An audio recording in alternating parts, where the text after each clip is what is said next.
tardes, queridos hermanos. Se agradece la fidelidad de los que están hoy día acá.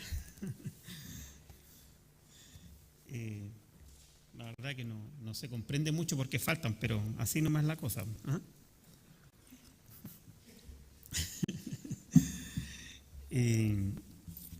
Pero bueno, mejor porque así podemos hacer una interrogación como en el colegio, de cómo vamos con Primera de Juan, ¿cierto? Vamos a hacer una interrogación aquí.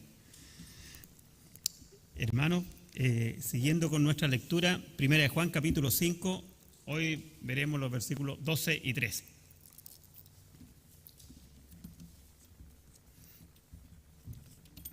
Voy a comenzar del 11 para retomar lo que veníamos del domingo anterior. Dice así: y este es el testimonio, que Dios nos ha dado vida eterna, y esta vida está en su Hijo. El que tiene al Hijo tiene la vida, el que no tiene al Hijo de Dios no tiene la vida. Estas cosas os he escrito a vosotros que creéis en el nombre del Hijo de Dios, para que sepáis que tenéis vida eterna. Vamos a orar. Señor, te damos gracias, en primer lugar porque somos tus hijos, Señor.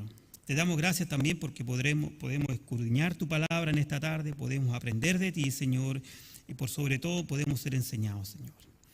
Gracias, Padre nuestro, te pedimos también una bendición muy especial por cada uno de los aquí presentes y por aquellos que nos están viendo a través de nuestra página, Señor. En tu santo nombre, amén. Bueno, hermanos, como les decía antes, hoy vamos a continuar con el estudio de Primera de Juan, capítulo 5, ya estamos terminando, nos quedan 3 domingos más y terminamos la primera carta del apóstol Juan. Y siguiendo con este tema que es la fe en Jesucristo, el título para hoy es Una seguridad eterna. Eso es lo que nos convoca hoy, ese es el título del mensaje de hoy, una seguridad eterna. Y días atrás nos encontrábamos hablando acerca de esto también, un poco lo que vamos a hablar hoy día. Me explico. Si nosotros vemos, voy a tomar un ejemplo, si nosotros vemos en el día a día de cada uno de nosotros, tenemos como un buen hábito, porque es un buen hábito, ¿por qué no decirlo?, de aconsejar personas o que nos aconsejen personas, ¿cierto? De repente alguien nos aconseja por algo, nosotros aconsejamos a otro y siempre estamos en este ejercicio. Y así nosotros vamos tomando información que nos sirve, información que no nos sirve, hay algo que lo damos por sabido, otras veces ignoramos consejos que nos dan, pero intelectualmente nosotros somos capaces de aceptar consejos también. Pero esos consejos no se transforman parte de nuestra vida o no se interiorizan a nuestra cultura hasta que estamos totalmente convencidos de su validez. Nadie puede tomar un consejo y aceptarlo así por así nomás si intelectualmente no lo ha procesado, ¿cierto? ¿Consciente o no?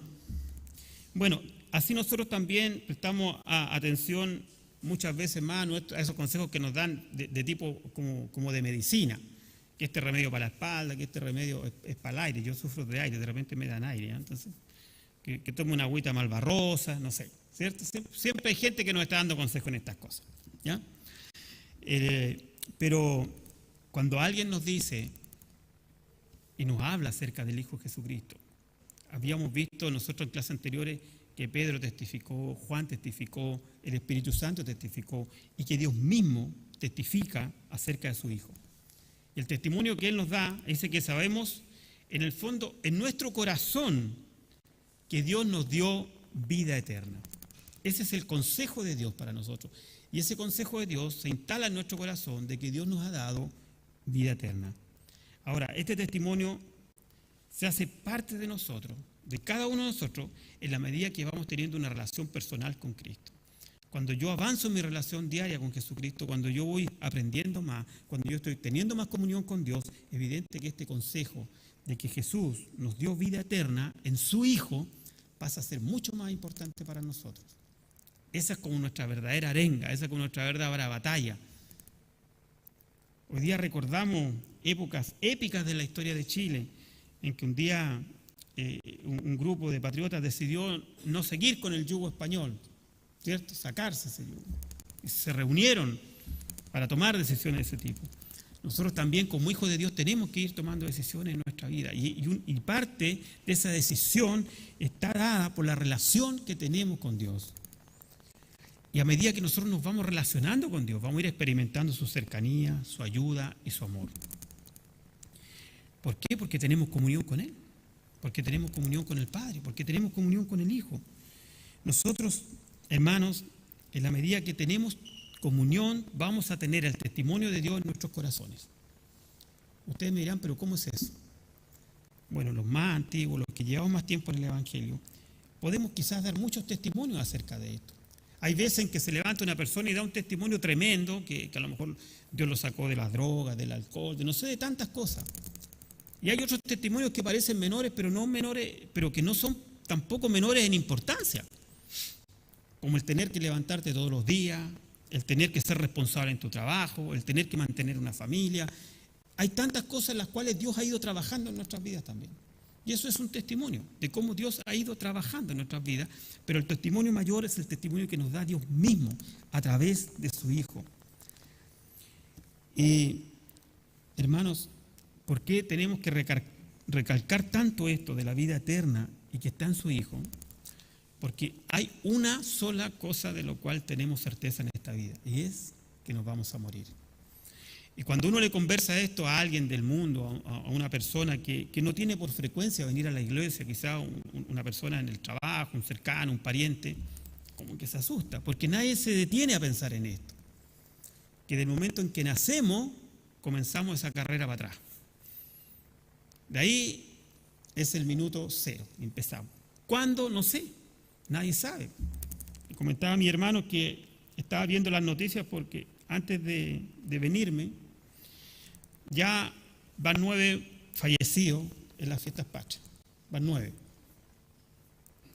Y todavía no empiezan las fiestas patrias. Lo más insólito, o sea. No sé qué récord vamos a batir este año. Pero hermanos, todas esas personas, no sé cuántos de ellos se habrán cuestionado y se habrán puesto a pensar eso, de que estamos expuestos a la muerte, estamos expuestos. Da la importancia que el apóstol recalca en la seguridad de salvación. Y este fin de semana, ¿cuántos compatriotas nuestros van a partir?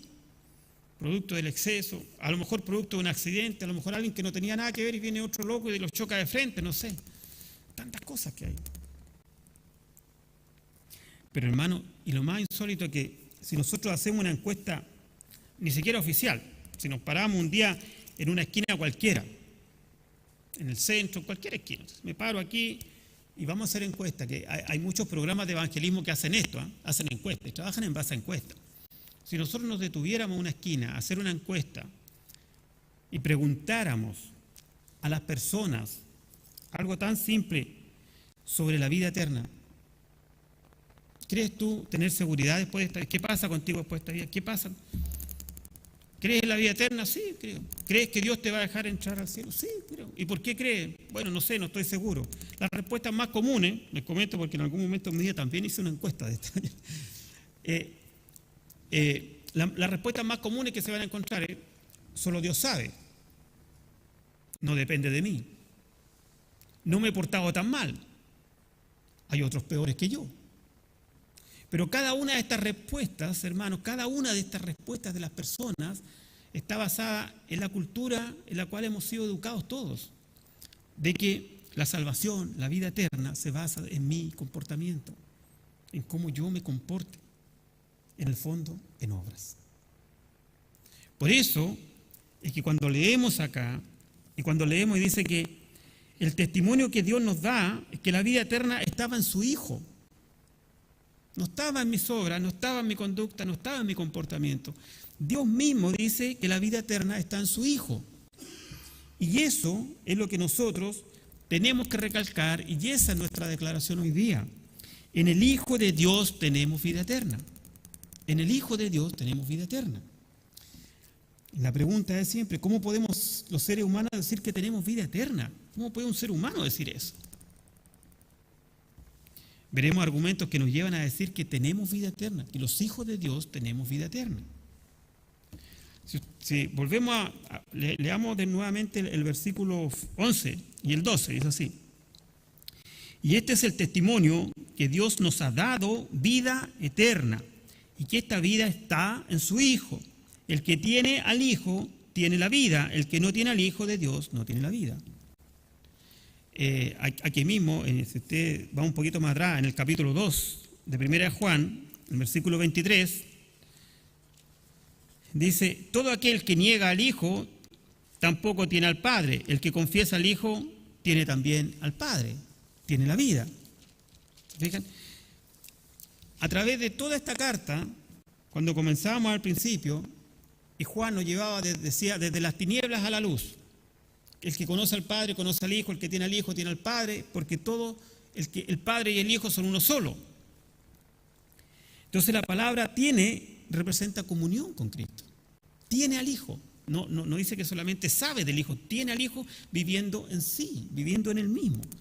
Habíamos recordado también Juan capítulo 15, cuando dice: y vendremos a él y haremos morada con él. El que guarda mis mandamientos. Jesús mismo lo dijo. Hay pasajes tan conocidos para nosotros, los vamos a repetir como no. Hoy día somos menos, vamos a aprovechar de leerlos todos. Juan capítulo 14 dice así, vamos a Juan. Jesús les dijo, Juan capítulo 14, versículo 6. Es un pasaje que todos sabemos de memoria, pero lo vamos a leer igual, dice así. Y Jesús les dijo: yo soy el camino y la verdad y la vida. Nadie viene al Padre si no es por mí. Entonces, está claro que es producto de la fe en Jesucristo, y que este Jesucristo y el creyente viven inseparados. O sea, no se pueden separar, son inseparables. Viven juntos, porque Jesús es el camino, porque Jesús es la verdad, porque Jesús es la vida. También lo contrario, el que no tiene al Hijo de Dios no tiene la vida. Y eso es lo más triste, el que no tiene al Hijo de Dios no tiene la vida. Hablábamos también el domingo anterior de aquellas personas que pueden saber mucho acerca de la vida de Jesús. Los investigadores, ¿se recuerdan? Esos que van allá, van a Jerusalén, investigan, hacen análisis de roca, de madera y todo, y hacen. Mira, y a veces te dicen, lo más probable es que cuando Jesús calmó la tempestad y en un barco de este tipo y ven las embarcaciones de la época, y saben una barbaridad. Pero probablemente, o muchos de ellos no tienen al Hijo, no tienen la vida. ¿Qué tienen? Un conocimiento intelectual. Y el conocimiento intelectual no es fe. En definitiva, al depositar la fe en Jesucristo, recibimos el don de la vida, no a través de un conocimiento intelectual. Y majaderamente lo repite Juan, y yo lo tengo que seguir repitiendo, porque nos quiere dejar claro esta. A causa de nuestra fe, Cristo vive en nosotros, y nosotros vivimos en Él. Vamos primero a Juan, capítulo 3, vamos a recordar algunos, versículo 24. Primera de Juan 3, 24. Y el que guarda sus mandamientos permanece en Dios y Dios en él. Y en esto sabemos que Él permanece o vive, dice algunas traducciones, en nosotros por el Espíritu que nos ha dado. Porque el Espíritu Santo también testifica a nuestro espíritu de que somos hijos de Dios. Por consiguiente, lo que nos está diciendo Juan, que el que no tiene a Cristo no tiene la vida, el que tiene al Hijo tiene la vida. O sea, en el presente tengo vida eterna ahora ya. No nos confundamos con lo que viene después, que es con un cuerpo glorificado, que es otra etapa de la vida eterna. Nosotros estamos viviendo ya la vida eterna, pero en una etapa previa, aún con un cuerpo evidente, corruptible, pecaminoso. Por eso que el consejo del apóstol a los colosenses, vestidos del nuevo hombre, despojados del antiguo hombre, despojados de ese hombre y vestidos del nuevo. Por eso que después le dice a los efesios, vestidos de toda la armadura de Dios. Pero llegará un momento, hermano, glorioso, en que ya nada de eso será posible, porque dice que seremos transformados. Nuestros cuerpos serán glorificados.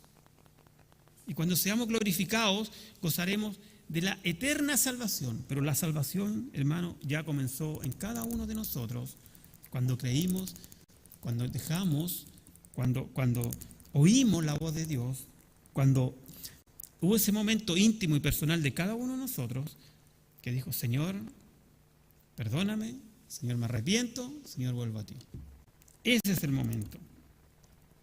Por eso decimos que no cualquier fe es la fe que obra en la suficiencia, en nosotros. La única fe es la fe en la suficiencia de Cristo. Hay personas que muchas veces, bueno, algo decíamos la semana pasada, también hablábamos de los alimentos, de los envasados, ¿se acuerdan? Y siempre tenemos que andar confiando. Confiamos en la receta del médico, confiamos en los envases que nos dicen algo y creemos lo que dicen los envases. Confiamos hasta en los semáforos. Puede que se desprogramen, pero confiamos igual. Puede ser que le esté dando verde a 2, pero confiamos igual. Bueno, el que pasa por 4 esquinas con Gabriela Mistral, ese no confíe ni en el verde, porque los tipos pasan con rojo. Esa es otra historia, ¿ya? Pero siempre tenemos que estar confiando en personas. Y si el testimonio de un hombre o la confianza que tenemos en un hombre nos permite caminar en esta vida, ¿cuánto más la confianza que tenemos en Dios? ¿Cuánto más la confianza que tenemos en Dios? Porque Dios mismo nos dice que la vida está en su Hijo. Que no busquemos por otro lado. No busquemos en sectas heréticas, ni en el Valle de Elqui, ni en la energía cósmica, ni allá en un lugar bien al interior del valle donde dicen que hay un punto que es como un portal que te lleva a otras galaxias, a otras dimensiones. No sé, eso hermano. La experiencia con Cristo es real, es personal y es de vivencia, es día a día. Tú sales a la calle y empiezas a confiar en Dios, y tú sales a la calle y empiezas a tener experiencias como hijo de Dios. Muchas veces nuestra fe la ponemos en Dios y empezamos a claudicar y empezamos a fallar, como le pasaba a los apóstoles. Y ahí es donde el Señor tiene que hablarnos. Ahí es donde tenemos que escuchar la voz de Dios. Vamos, busquemos Mateo, veamos Mateo. Ahí hay un ejemplo muy hermoso. Mateo capítulo 14, el versículo 25.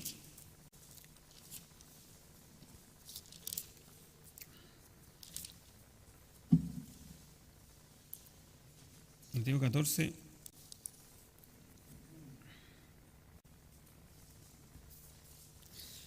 Este pasaje es una historia que relatan a otros evangelios también, pero lo voy a leer de acá, en que Jesús camina sobre las aguas. ¿Ya? En el versículo 25 dice así: más a la cuarta vigilia de la noche, Jesús vino a ellos andando sobre el mar. Ellos se habían adentrado en la barca, dice.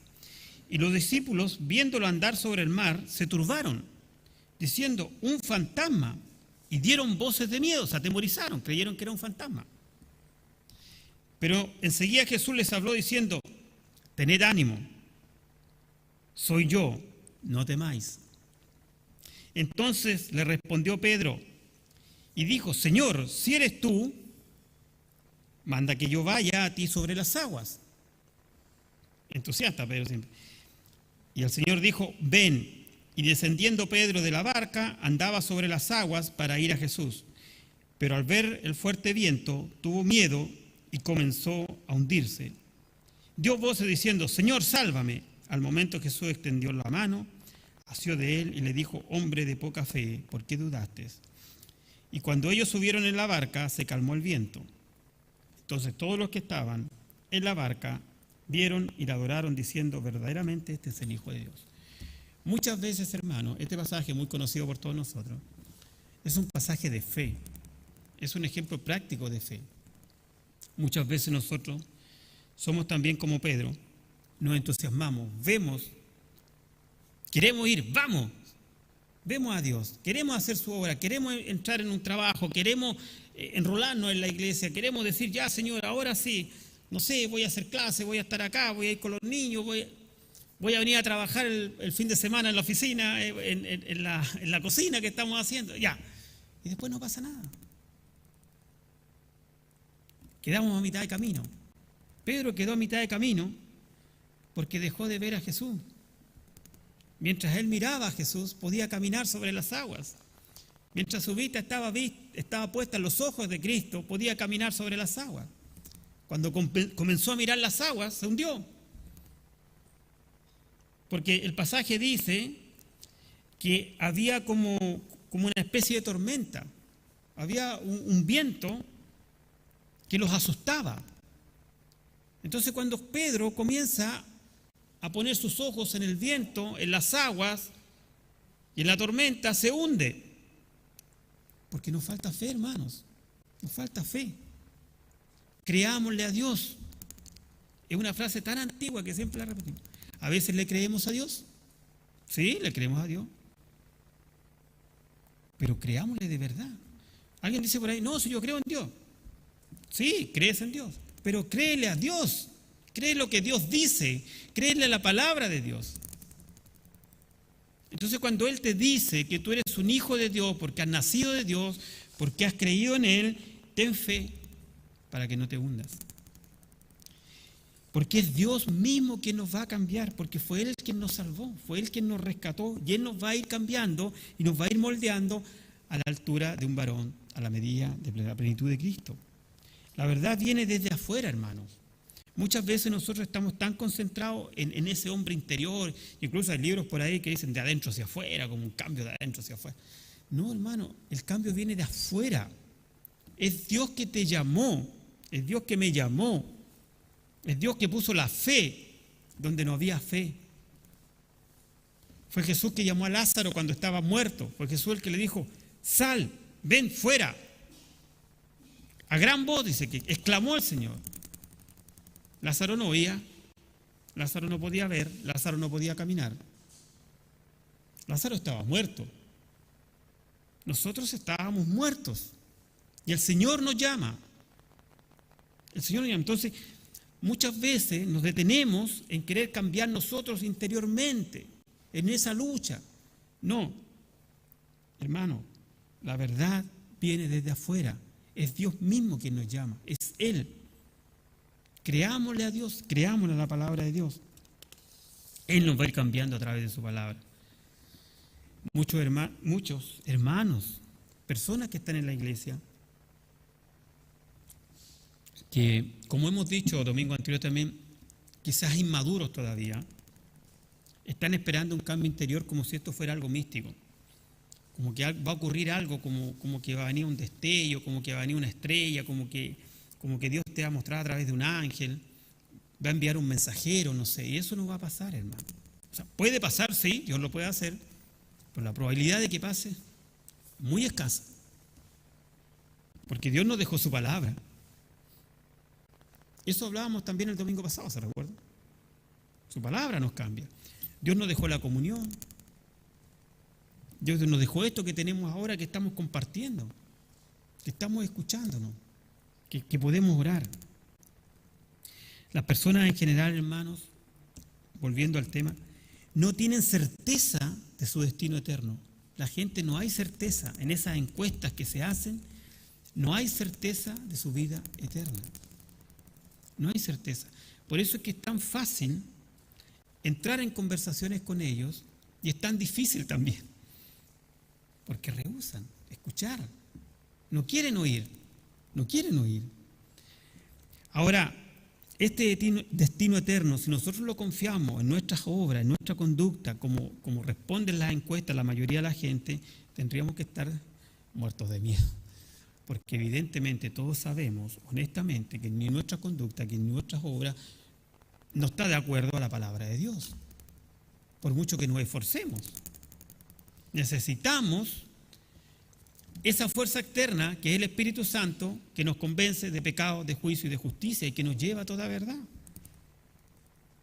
Y por eso esa incertidumbre que muchas veces cae en el corazón del Hijo de Dios es porque está confiando, está mirando más hacia adentro, no hacia afuera. Tiene que mirar a la cruz. No puede estar mirando todo el tiempo a sí mismo, porque si está mirando a sí mismo, créame, hermano, que tiene todos los motivos del mundo para desconfiar, para dudar y para decaer. Como Pedro, te vas a hundir. Por eso muchas veces, y esto ya es un ejemplo como personal también, porque seguramente a usted le ha ocurrido, cuando usted está en una reunión social, siempre ponemos estos ejemplos, estas reuniones sociales, ¿cierto? Entonces tú aseguras y dices, no, si yo muero esta noche tengo la certeza que voy a la presencia de Dios. Yo tengo la certeza que... Y los demás te dicen, ¿pero cómo? ¡Qué atrevimiento! Alguien dice, qué presuntuoso. ¿Cómo puedes decir algo así? Porque ellos están confiando en sus obras. Entonces, le estoy dando una herramienta de evangelismo. Para lo que viene el día miércoles, ¿cierto? Si es una conversión cualquiera, tú aseguras, si yo muero esta noche, voy a la presencia de Dios, lo más probable es que muchos van a ir en contra tuya porque te van a llamar presuntuoso, te van a llamar que eres un atrevido, porque solo Dios sabe. Pero nosotros decimos que no, porque Dios me dijo que si yo creí en el Hijo tengo la vida, y el que no creyó en el Hijo no tiene la vida. Efesios 2:8-9 dice, porque por gracia soy salvo, por medio de la fe, y esto no de vosotros. Pues es don de Dios, es un regalo de Dios, no por obra de justicia. ¿Para qué? Para que ninguno se gloríe, termina diciendo. Lo cual, dice más adelante, para que andemos en buenas obras, las que preparó desde antemano. Pero no por las obras, no vamos a ser salvos por obras. Por eso, hermanos, vamos a Romanos capítulo 8. Este sí lo vamos a leer, Romanos capítulo 8.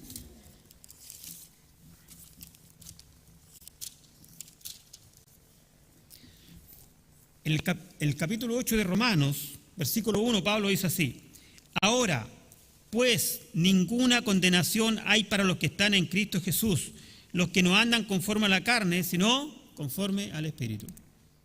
Entonces, no hay ninguna condenación para los que están en Cristo Jesús, hermano. Leámoslo, no hay ninguna condenación para los que están en Cristo Jesús. ¿Y por qué me cuesta tanto creerlo? Si la palabra de Dios me lo dice. Es que no me porto muy bien, es que, claro, porque estamos mirándonos a nosotros mismos. Lo que hemos hablado hasta aquí tampoco nos da autoridad para hacer las de Kiko, Caco y Cuco, como dice el pastor Carlos, ¿cierto? Porque no hay ninguna condenación, no nos autoriza eso. Por el contrario, nos hace apegarnos más a Dios en agradecimiento. Porque dice que no hay ninguna condenación para nosotros que estamos en Cristo Jesús. Ninguna condenación. El que tiene al Hijo tiene la vida eterna, lo repito, el que tiene al Hijo tiene la vida eterna. La salvación no se gana ni se pierde, hermanos. Te la da Dios, me la da Dios. Y es un acto irreversible. La salvación no la gano, no me la pierdo. Hay algunos que fundamentan que la salvación se pierde. Les paso el dato para que lean en su casa, porque el próximo domingo lo vamos a tener un poco con más calma. En Hebreos capítulo 6 hay un pasaje ahí donde el lector de Hebreos habla algo de algunos que se fueron, pero no está hablando de un cristiano que pierde la salvación. Está hablando de un apóstata. Y el próximo domingo, que si Dios nos tiene acá aún, vamos a hablar un poco de lo que es el pecado de muerte y la oración, que es algo fuerte. Y ahí vamos a tocar con más detalle lo que es Hebreos capítulo 6. ¿Ya? Así que los que fundamentan eso de que la salvación se pierde no corresponde. El que es nacido de nuevo y cuyo nombre está inscrito en el libro de la vida, nunca perderá su salvación. Porque tu nombre está inscrito en ese registro. Dios lo escribió. Ese salmo precioso que dice, hay un nuevo nombre escrito en gloria. Mío es, mío es. Es tu nombre, es mi nombre. Está escrito en gloria. Y así, cada hijo de Dios puede confiadamente, hermanos, tener seguridad de salvación. Vamos al versículo 13, volvemos a 1 Juan 5.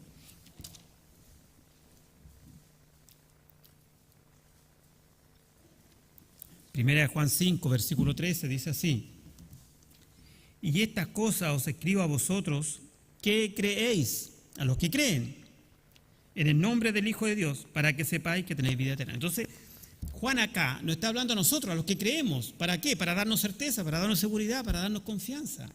Le está hablando a los que creen, no a los que no creen. Nos está hablando a nosotros, a los que creemos. En Juan capítulo 20, lo vamos a ver después, Juan le escribe a los que no creen, en el Evangelio de Juan. Ahora le está escribiendo a los que creen. Juan resume lo que dice, lo que ha dicho a lo largo de toda la epístola. Juan dice, y estas cosas os he escrito a vosotros. ¿Qué cosas? Todo lo que ha dicho. Lo que dijo, que íbamos de la luz a las tinieblas, que la comunidad, que lo que hemos visto desde el principio y hemos oído, lo que palparon nuestras manos, lo que vieron nuestros ojos, lo que tocaron, dice, todo eso. Para que vuestro gozo sea cumplido, decía él. Hablaba también de que teníamos un abogado con el Padre, a Jesucristo el justo. Nos habló de que iban a venir anticristos. Nos habló de que teníamos que confiar en su palabra, de que si aborrecíamos al hermano, Dios no está en nosotros y mentíamos. Por eso que ahora dice, todas estas cosas os escribo a vosotros, a ustedes que creen, a ustedes que son hijos de Dios, les escribo todas estas cosas. ¿Para qué? Para que sepan que tienen vida eterna. Para que sepan que tienen vida eterna. Es decir, Juan ya está terminando su carta y está cerrando, está apretando, está como que se está haciendo el cierre. Le escribí todas estas cosas, desde el principio, decíamos, de las tinieblas a la luz. Pasamos de las tinieblas a la luz. Si alguno pecare, abogado tenemos con el Padre. Si alguno dice que no ha pecado, dice que hace a Dios mentiroso, porque Dios dice que todos hemos pecado. Nos enseñó de que los jóvenes habían vencido al mundo. Nos decía que teníamos que soportar los dardos del maligno. Todas estas cosas. Que creamos en el nombre de su Hijo Jesucristo, eso es lo más importante. Porque en eso descansa nuestra fe, en eso descansa mi futuro eterno y descansa mi vida en la tierra. Porque como la Biblia también dice, no he visto justo desamparado ni que su descendencia mendigue pan, ¿cierto? Tenemos una confianza acá también. Tenemos una confianza acá también en este mundo, de que Dios no nos va a dejar desamparados. Juan aquí empieza a combinar los verbos de creer y saber. Ustedes que creen deben saber esto. En el nombre de Dios, para que sepan. Ustedes que creen deben saber. Es como un discipulado básico. Si tú crees esto, tienes que saber esto otro. El saber es con seguridad, como les dije antes, para tener esa certeza final. Los creyentes tenemos siempre. Me imagino que todos los presentes, la gran mayoría acá, conoce ese pasaje tan hermoso del Evangelio de Juan, del capítulo 1, donde dice, en el versículo 12, que a todos los que creímos en su nombre, les dio potestad de ser hechos hijos de Dios. Si somos hijos de Dios. Eso es lo que dice la palabra. Ahora tengo que creerle yo a la palabra. Por eso, ahora sé, pero también le creo. La propia, la hago mía. Soy un hijo de Dios. Y Dios no me va a dejar desamparado. Muchas veces lo hemos dicho antes también, para los que dicen que la salvación se pierde. Mi hijo puede hacer montones de cosas por ahí, por allá, pero sigue siendo mi hijo. Y como todo padre anhela que en algún momento llegue a la casa del padre, ¿cierto? Como el hijo pródigo, también lo explicábamos. Entonces, debemos, hermanos, si tengo el hijo, tengo la vida eterna y sigo creyendo en mi salvación, que depende de Dios y no depende de ti, no depende de mí. Cuanto más soberano, cuanto más grande sea el Dios que tenemos en nuestro corazón, mayor será nuestra seguridad de salvación. Mayor será nuestra certeza, mayor será nuestra confianza. En la medida que vamos orando, vamos haciendo devocional, vamos teniendo mayor certeza de nuestra salvación. Debemos, hermano, considerar este nuevo nacimiento como un milagro de Dios en nosotros, no como algo que nosotros hemos hecho. Es un milagro que Dios hizo en cada uno de nosotros. Por eso decimos siempre, si miramos atrás y vemos de cuántas cosas Dios nos salvó, de cuántas cosas Dios nos cuidó, de haber seguido como iba al despeñadero, capaz que estuviera haciendo una lista de los que este fin de semana van a morir por un accidente de tránsito porque andaba manejando en estado de ebriedad, o quizás bajo la influencia de qué cosa. Hermanos, esa es la victoria que hemos vencido al mundo, que el maligno ya no nos alcanza. Pero es muy triste cuando uno ve que hay personas aún siguen creyendo que porque han asistido 30 años a la iglesia, porque su papá era evangélico, porque su abuelito era pastor o tenía un tío misionero, cree que por eso es salvo. O cree que por eso tiene un don especial, como algo así como el Antiguo Testamento, como la familia sacerdotal. ¿Ah? Venía de Aarón. Entonces, como venía de Aarón, creía que no es así. Dios trabaja personalmente con cada uno de nosotros. Y donde hay una fe auténtica, hermano, en las obras y los méritos de Cristo, hay vida eterna. Esa es la única verdad. No hay otra verdad. Hay una prueba de fe grande también, que los lean en su casa ya, por temas de tiempo, que está en Lucas capítulo 8, versículos 22 al 25, que les voy a relatar solamente. Esa es otra enseñanza de Jesús. Jesús está con sus discípulos y les dice, pasemos al otro lado del lago, porque es necesario que prediquemos allá también. Y se suben a la barca, ¿cierto? Todos conocemos. Esta otra barca, este otro momento, no es el que leímos. Pero dice que cuando estaban en el lago, comenzó la tormenta y el barco parece que se hundía. Y llegan los discípulos donde Jesús y le dicen, Maestro, despierta, porque Jesús se fue a dormir. Despierta, que perecemos, nos ahogamos. Pero ¿qué fue lo que Dios dijo? ¿Qué fue lo que Jesús dijo? Pasemos al otro lado del lago. Y si Jesús te dijo, pasemos al otro lado del lago, es porque vas a pasar al otro lado del lago.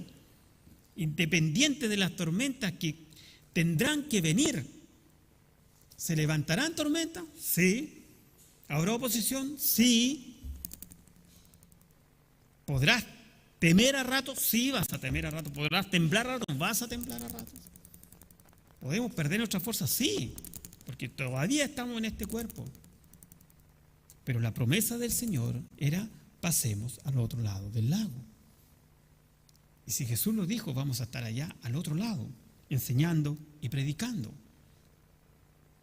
Entonces, hermanos, muchas veces debemos confiar en la palabra de Dios solamente.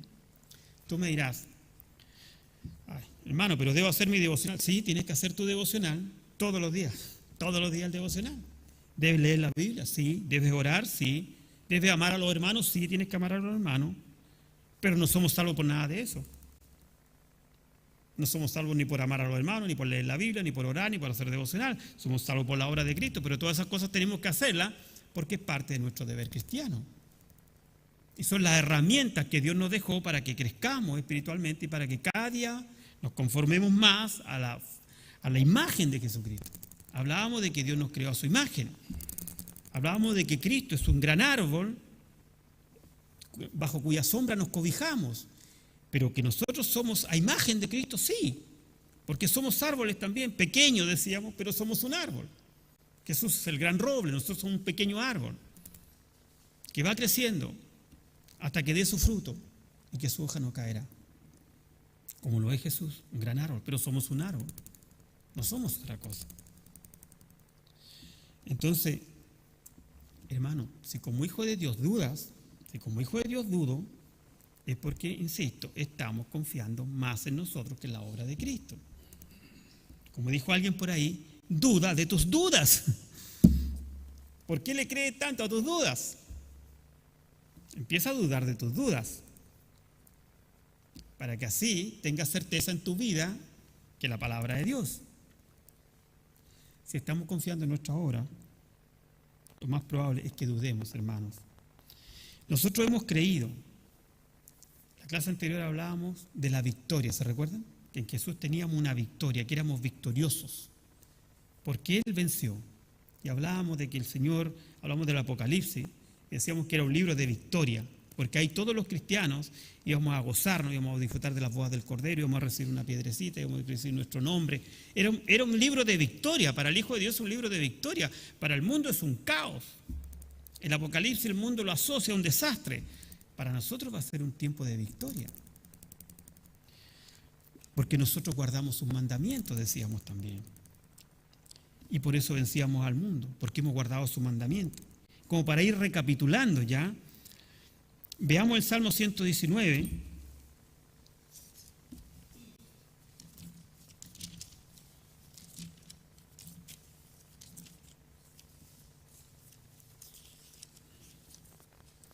Entonces lo vamos a leer entero hoy día, ¿no? Tarea.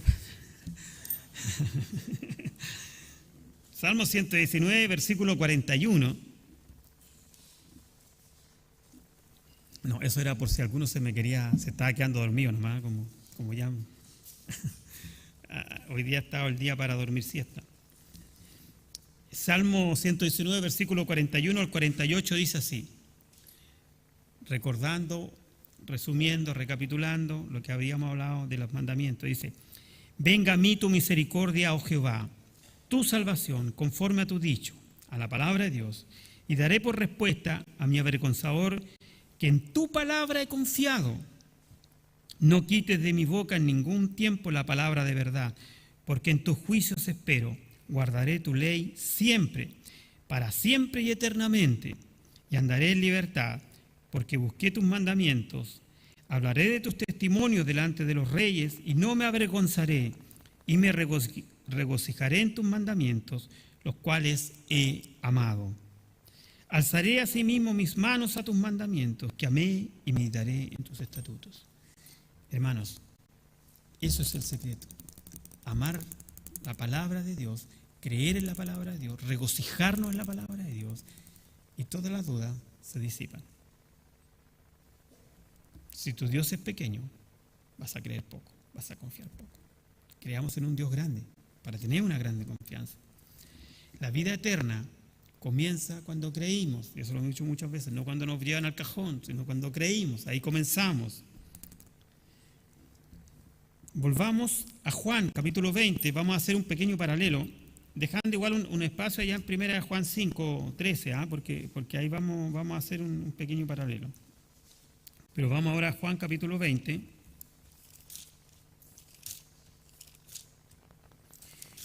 Juan, capítulo 20, versículo 31, dice así. Juan 20, 31. Pero estas cosas se han escrito para que creáis que Jesús es el Cristo, el Hijo de Dios, y para que creyendo tengáis vida en su nombre. Estas cosas, arriba tiene un título en algunas Biblias, dice el propósito del Evangelio de Juan. ¿Ya? Estas cosas dice que se han escrito para que creáis en Jesús. El Evangelio, como el nombre lo dice, es evangelizar. Se está escribiendo para inconversos. Juan capítulo 20, 31 se escribió para inconversos, para decir, dice, pero estas cosas se han escrito para que creáis. Nosotros ya creemos. Esto es para que creáis que Jesús es el Cristo, el Hijo de Dios, y para que creyendo tengáis vida eterna, tengáis futuro. Tú le puedes usar este pasaje para evangelizar a alguien. Porque está hablando para el que cree, para el que va a creer. En cambio, dejen ahí apuntadito también, en 1 Juan, capítulo 5, versículo 13, dice, estas cosas he escrito a vosotros que creéis. ¿Me captan la diferencia? Lo puede dejar claro, ¿no? Uno va a creer, ¿cierto? Le estás explicando para que crea. En 1 Juan 5, 13 dice, estas cosas a vosotros que creéis en el nombre del Hijo de Dios. Ahora tienes que saber que tenéis vida eterna. Tú que crees, ahora debes saber que tienes vida eterna. El del Evangelio tenía que creer. Nosotros ya creímos, y una vez que creímos, sabemos que tenemos vida eterna. Tenemos que saber que tenemos vida eterna. Hermano, en el Evangelio el propósito es que las personas crean. Se dirige a los inconversos, en la carta se dirige a los hijos de Dios para que tengamos certeza, para que tengamos convicción de que somos hijos de Dios. El Evangelio de Juan se escribió para evangelizar. También hay palabras para no todo el Evangelio, también hay palabras para nosotros, pero puntualmente el versículo 31 del capítulo 20. ¿Y qué es la vida eterna? El propio Juan lo dice en el Evangelio. Esta es la vida eterna, que te conozcan a ti, el único Dios verdadero, y a Jesucristo a quien has enviado. Juan 17, 3, lo que están anotando.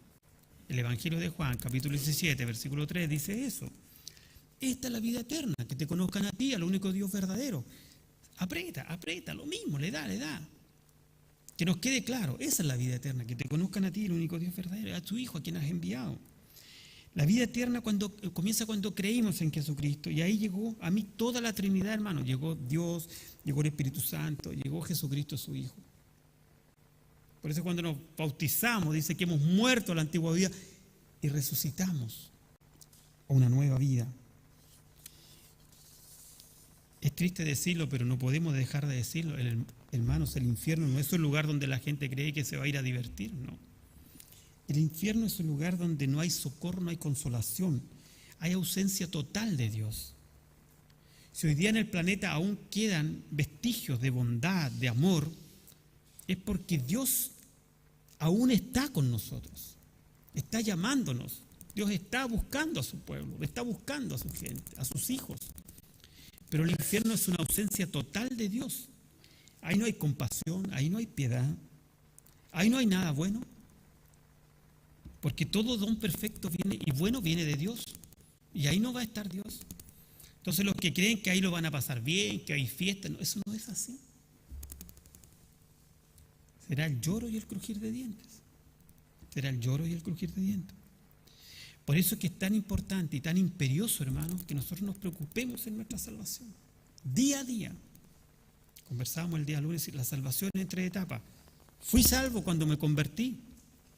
Estoy siendo salvo en la medida que Dios está santificándome, está trabajando en mi vida, ¿cierto? Y voy a ser salvo cuando esté completa la obra, cuando este cuerpo mortal se revista de inmortal y sea glorificado. Y ahí la salvación se completa. Por eso es que Pablo dice, estoy trabajando en mi salvación. No es que él haga obra para salvación. Estoy trabajando en mi santificación. Y así, hermanos, ya para ir terminando, lo único que puedo decirles, después de todo lo que hemos hablado hasta acá, como lo dijo el Señor, también Juan lo escribió en el Evangelio, nosotros somos pueblo suyo, creámosle a Dios en eso. Mis ovejas oyen mi voz, dice el Señor, ¿sí? Yo las conozco y me siguen, y yo les doy vida eterna, y no perecerán jamás. Son palabras de Dios. Y nadie las arrebatará de mi mano.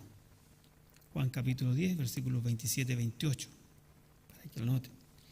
Esta es nuestra confianza, esta es nuestra verdad. Vayámonos a casa con esta verdad. Vayámonos a casa pensando siempre que Dios es nuestro sustentador y nadie nos va a apartar de su mano. ¿Okay? Nos ponemos de pie y vamos a orar.